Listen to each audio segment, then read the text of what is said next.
Igbo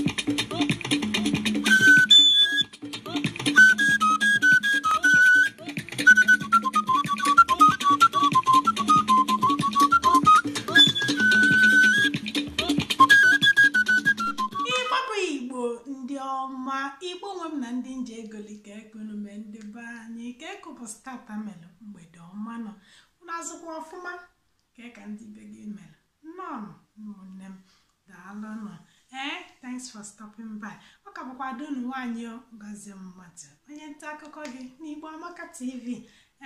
Biko na tupu anyị gaa n'iru ka unu ụra bụ ndị na-ekili mgbe unu abịa ebelu maka amakọm ihe unu na-eche, kụba aka ebe a nke dere subscribe ma metụkwa nke mgbịrịmgba aka ka nye gị nkeji ise eji wee mee nke a. Ngwakwa 1 2 3 4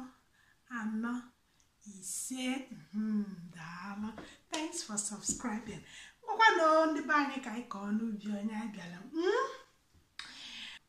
O nwee ife nsị ka ntinyekwanụ n'ọnụ maka na ya bụ ife dịzi ọ dịgozi nnukwu. Unu ma na Igbo si na gbalụgbalụ fele ọka ọbụla ala maka ọbụlụzi ala ka anyị na-ayị. Ọ na-abụ mgbe ọbụla m fụrụ ụdị vidiyo na soshal midia, ana m aga ekili ugboro abụọ maọbụ ịtọ. Ife ndị ekili ya bụrụkwa na ọ tọka m ụtọ na ife m na-eji ekili ya bụ nọọ ka nghọta ife na-aga akpata ụdị agwa, mana ọ kpọrọ m nghọta. Ọ gịnị ka m na-ekwu okwu ya? Engagement expression. Ụmụ agbọghọbịa ndị na-anụbero di bịa nso, ụmụ nwoke kwa ndị na-anụbero nwaanyị bịakwa nso na ọnụ n'ofu akụkụ na nkata nke a bụ nke mụ na unu. Ụdịka reaction ụmụ nwaanyị na-aga enwebe ma nwoke wepụta common ring anụwa wee nyefa. Onwe nke nkiri na mgbede ọmaghọ ka ọ dị ya dị, nkụja adịgodie na-arụ ọmụrụmụnya mụnye elu ọmụrụmụnya mee nke ka ọ na-emekwa ka anya mmiri na-achịpụta n'anya ka ọ na-azọkwa ka bekọp ya hapụ imebi onye na vidio nya nsị ọgịnị na-eme. Biko ekili m kilikwasị nsị ọgịnị ọ daala ọ na-anya fụbụrụ ring mbụ ka ọ bụ na maka na aghọtara m ife njiri nghọta bụ na onye a chọrọ ịnụ gị ọ kpatara na onwere ka isi malụ na ọ ya anụ gị. Nya bụ na oyi unu na-ayị ọ na oyi nwoke na nwaanyị kịta anụnwa na unu ada akpa nkata nọọ unu na-afụkọrịta onwe unu na-akwa iko eme ivedi ya gaa ụmụ joint dị iche iche ata anụ atọwa chicken gizzard na ndị otie. Ọ kpatara nwoke na nwaanyị megide oyi wee si na oyi ha maka na ọ bụrụ mgbe anyị nwere ozigbo anụwa. Ọ bụrụ nwoke na-ebu ring na akpa ya na-achọ nwaanyị oyi eme engage na onye a bụ onye gị na ya yiri 1 month 2 months 3 months 6 months. Onwe ndị na-ayị ya 5 7 10 15 years chasedile maka na onwe ndị ga-afụgasị onye nya na ya ji nwa bụrụ ihe nwanne na secondary school enwee nọgide wee na-elu 30 something to 40 wee na-anụ nya bụ di na nwunye. Nya bụ how many years? Nya bụ na onwe ndị ya nọgide still ka onye anyị ndị na ya dị n'akpa kemgbe 20 years o wepụtara ring gosi gị ife ntie nwee sị nụ ka njụọ ọnụ anaghị akpazi akpụkpọ di na nwunye kịta wee na-eme maka na ihe anụnwa gosili ihe a na-eme kịta gosili ihe melu anụmụdi na nwunye nke kịta na nke ikpeazụ anụnwa enwezi ihe ọ bụ na-anụọ tata echi niile agbasa maka na nwoke na nwaanyị okolobịa tozuru okolobịa na agbọghọbịa lụrụ ihe eji nwaanyị eme agaghị anọ n'ọdụ n'oche kwuke na ụdị oyi ha na-ayị malụ ihe ha na-eme malụ na ụtọ ha anụnwa osigo na ụtọ banyebe ife ọzọ. Unu wee kpanụ nkata ezinụlọ ka unu chere ịnụ di na nwunye bụ ka ịfụ nwoke ngị na ya na-alarụ ụla fụ nwaanyị ngị na ya na-anakpụ ụla pimpụl pụta gị n'iru apịa gị pimpụl.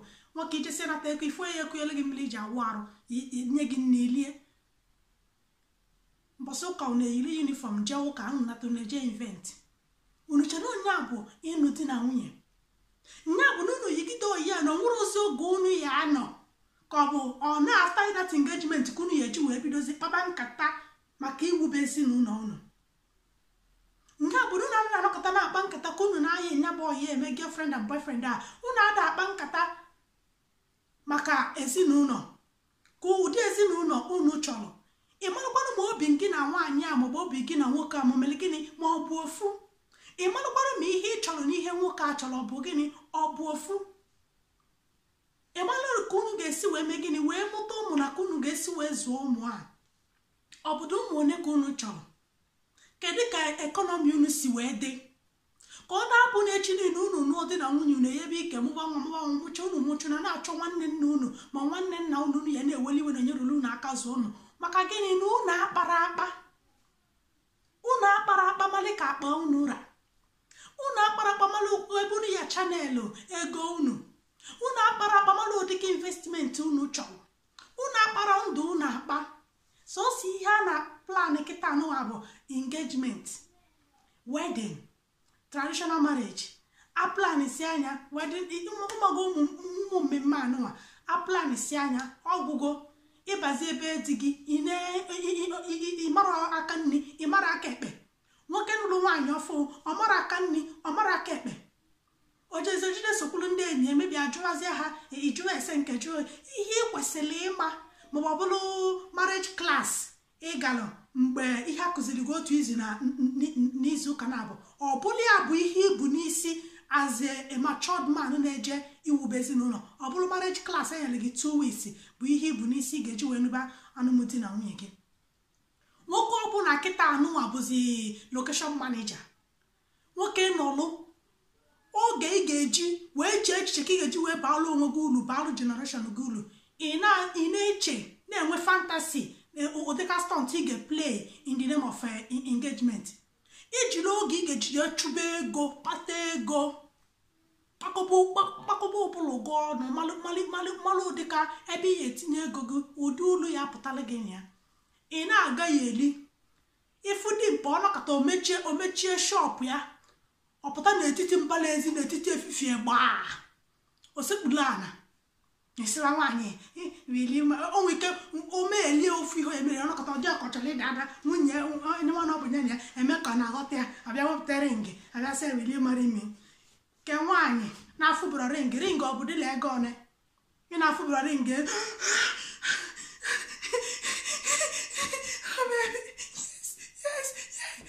ala ịfụbụrụ ringi mbụ ringi a na-eli ego one. Ọ bụrụ na ị bụ onye na-alaiki ringi jee jidegolu ringi mee gịnị gbalala aka gị na ọ bụrụ nsọ dịgbanyere ringi n'aka gị enyere gosi gị apụrụ ya bụ na ọ bụrụ ụdị fansi ndị nke a na-agbakọ ijiji egolu gbalụ na ọ bụrụ iwu bụ na ya bụ engagement. Ọ bụrụ ndị fansi wa na-amasịrị mma otu aka mgbakịta edere lọv ịgbalị ya n'aka ọ ya bụ mbọsị ọzọ nwoke ezie gị ringi ị mara na ringi bụ normal thing na o nwere ihe dị na ya. Ka anyị plan anụ alụmdi na nwunye karịa ka isi ebibi alụmdi na nwunye. Ọ bụrụkwa alụmdi na nwunye na obibi dị ya karịa ka isi aplanị ụmụ ihe anụ anyị na-aga na main road dị iche iche aga na shopping mall aga ebe ọbụla aga na gara adagharị iberibe ka anyị na-ebulu na nkwukwu anyị anụ anyị na-eme na generation anyị a n'ụwa weli ya wee gosi generation na-abịa abịa. Onye ka m ji wee na-ekwe ka anyị belatara aka. Alụmdi na nwunye bụ ọlụ.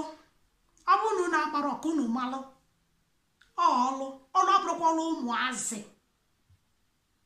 nya bụ na ọ na-etiri mmadụ na-aba ga-abanye n'ime ị na-akpakọ onwe fe ọnụ ụnọlanụ na-akpakọ onwe unu ọnụ mali n'ezi uju onwe na ajụjụ ife na-abanye n'ime ọ dị ife nchọrọ unu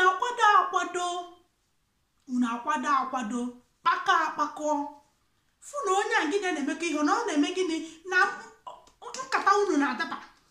Onye mere chi niile ịpụta isi na o mere gị nka mee gị nke ọzọ mana ihe ahụ na-eme gị ọ bụrụ na itinyere uche gị na nya bụ relationship ị nọ na ya ị ga-afụchasị ụmụ ife ndị anyị fụrụ ị na-asị na o mere gị nka mee gị nke ọzọ mee gị nke ọzọ ị ga-achọpụta ya mana ị chọrọ ịma ọsọsọ kwunu na-akwanyela iko ma a na-eme nya bụ ya ọ bụ na ihe dị na relationship nke kịta nụwa nnụta anụ na-ata azụ ọgwụ na unu eje ebe nke jee soro m chi ya jee sinima ọgwụ na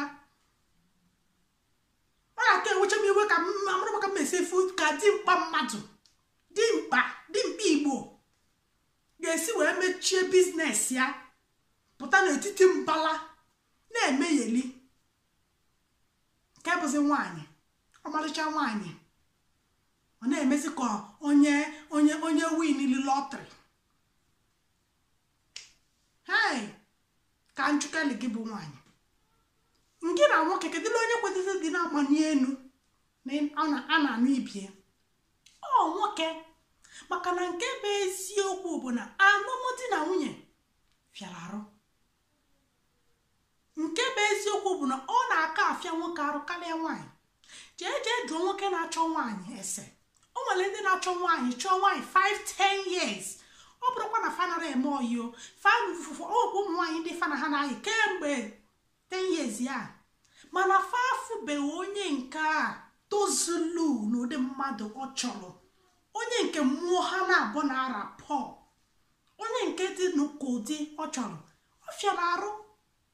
ihe niile ifuru ụmụ nwaanyị na-agagharị ebe niile ekwolugbadaa.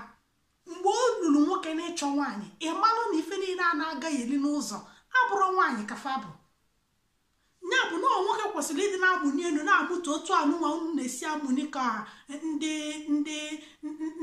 ndị winili visa Amerịka natabanụ na ọ bụrụ dị nwa.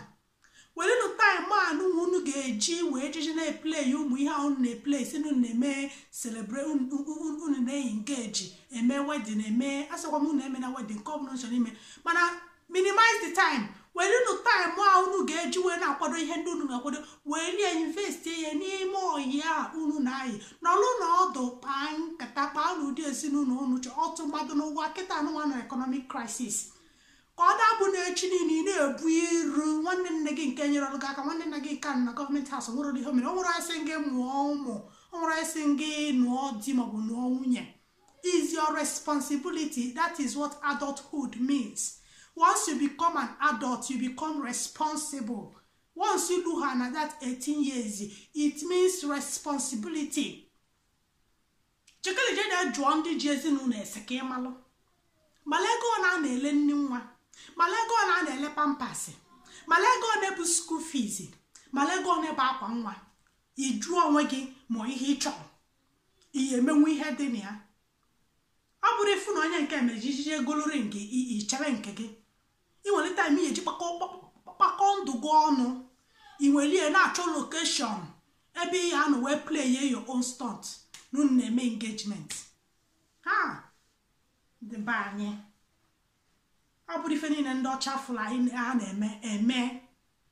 kedu ife melu ka ndị Igbo na-esi eme their own proposal before? ka ọ bụ na abụrụ na anyị nwere ka anyị si eme nke anyị? baanụ n'ụlọ kpaanụ nkata. onye mere ịbịakwa ife ụmụ nwaanyị ife nwoke ụmụ nwaanyị ya rijet. kedu ife mere nwaanyị ya eji rijet gị? iche na maka na ị nwere ego? ọ bụrụ na maka na ị nwere ego, na maka na unu akpara akpa, maka na ọ bụrụ na unu na-akpa nkata ifu na o nwere ike na nwaanyị anụnwa gị ya na-ayị na ọmụgụ 7 ya ka ị bụ na o nwere ife o ji gị kpọlụ. mana dutu nọ na-agba efe sọnde ịkpọ ọnya si ya bịa bịa ka ọ bịa. unu mesie ihe unu na-eme, unu apụọ jee ṅụọ mmanya, ị mụrụ n'ọlụ ka a na-eli gị. mbọsị ya wepụtazi ring nye ọsị gị mba. maka gịnị? maka na n'ime ọhịa unu anyị itinyere anya n'ala. unu anaghị aga from stage to stage na 1 year 2 years unu n'otu ebe na-akwaso iko. unu anaghị akpa ka ndụ unu esi nwedịrị unu mma, ka ihe ụwa ya esi unu esi wee chịkọta ndụ unu ọnụ ọ dịla unu mfe. ka m kwụsị n'ebe na vidiyo a na-etogo ogologo. Igbo bụ Igbo ka bụkwa adunu nwaanyị o dịka si wee kwuo bụrụ ring ma ọ maka ọ bụrụ na ị like ịbụ onye na-like ring ka mụ iji nwa ijije golie nne ọnụra galụ ọnụ inwe ike igolo ndị 100 naira ọnyacha ijije tufuo golo ọzọ iji dekwana ego ijije egolo ezigbo gold. ịbịa n'obodo ahụ ife ụmụazị anya si afa ring ya dosi aka niile nya bụ ịchọ onye ọ bụla na ọ na-amasị gị igoli ya yive onye bụ nwoke nye gị ring ka ya pụzi ịdị na-afụ ya si big deal. ha pụzi ịdị na-emesi up your face na your makeup na ị na-express onwe gị na-agbanyere gị common ring. agbanyesie gị echi niile ịpụtakwa na the same social media bulu anya otu anya na imi na-agba ọbara na ọnụ ụdụdị ibulie pụta mana mgbe unu na-eme